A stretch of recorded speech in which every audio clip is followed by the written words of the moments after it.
घरामध्ये सर्वसाधारणपणे लोक कुठेही डोकं आणि पाय करून झोपतात व त्याची अप्रिय फळं त्यांना दुसऱ्या दिवशी भोगायला लागतात. माणसाचं शारीरिक आणि मानसिक आरोग्य हे रात्री त्याला किती वेळ शांत झोप लागते त्यावर अवलंबून असतं. पूर्वेकडे डोकं आणि पश्चिमेकडे पाय असावे किंवा दक्षिणेकडे डोकं आणि पश्चिमेकडे पाय असावे. पूर्वेकडे डोकं आणि पश्चिमेकडे पाय का असावे याचं शास्त्रीय कारण मी तुम्हाला सांगतो. सूर्याचं जे मार्गक्रमण असतं ते पूर्वेकडून दक्षिणेकडे आणि पश्चिमेकडे होत असतं.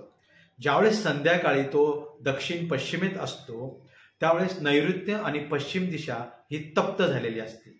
त्या मानाने पूर्व दिशा ही तुलनात्मक थंड असते. अशा या तुलनात्मक थंड पूर्वेकडे डोकं केल्याने माणसाला शांत आणि आरोग्यदायी झोप लागते. पृथ्वीचा जो विद्युत चुंबकीय झोत जो असतो तो उत्तरेकडून दक्षिणेकडे प्रवाहित होत असतो.